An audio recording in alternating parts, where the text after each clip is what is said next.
بسم الله الرحمن الرحيم وأنذر به الذين يخافون أن يحشروا إلى ربهم ليس لهم من دونه ولي ولا شفيع لعلهم يتقون ولا تطرد الذين يدعون ربهم بالغداة والعشي يريدون وجهه ما عليك من حسابهم من شيء وما من حسابك عليهم من شيء فتطردهم فتكون من الظالمين وكذلك فتنا بعضهم ببعض ليقولوا أهؤلاء من الله عليهم من بيننا أليس الله بأعلم بالشاكرين وإذا جاءك الذين يؤمنون بآياتنا فقل سلام عليكم كتب ربكم على نفسه الرحمة أنه من عمل منكم سوءا بجهالة ثم تاب من بعده وأصلح فأنه غفور رحيم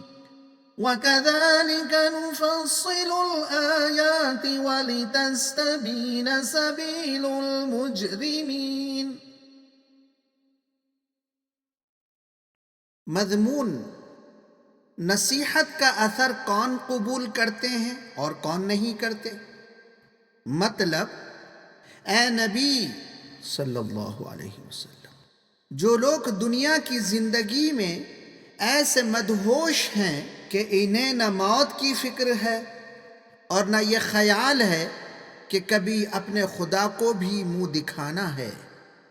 ان پر تو آپ کی یہ نصیحت ہرگز کارگر نہ ہوگی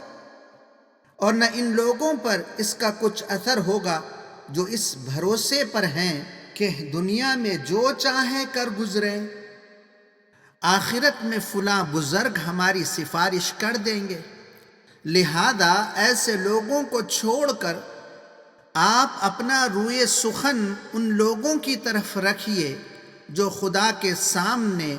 حاضری کا اندیشہ رکھتے ہیں اور اس کے ساتھ جھوٹے بھروسوں پر پھولے ہوئے نہیں ہوتے۔ اس نصیحت کا اثر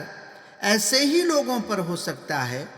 اور انہی کے درست ہونے کی توقع ہے۔ ہم نے غریبوں اور مفلسوں اور ایسے لوگوں کو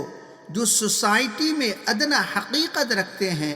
سب سے پہلے ایمان کی توفیق دے کر دولت اور عزت کا گھمنڈ رکھنے والوں کو آزمائش میں ڈال دیا ہے۔ ایمان لانے والوں میں جو لوگ زمانہ جاہلیت میں بڑے بڑے گناہ کیے تھے، اب اسلام قبول کرنے کے بعد ان کو تسلی دو اور انہیں بتاؤ کہ جو شخص توبہ کر کے اپنی اصلاح کر لیتا ہے اللہ اس کے پچھلے گناہ معاف کر دیتا ہے۔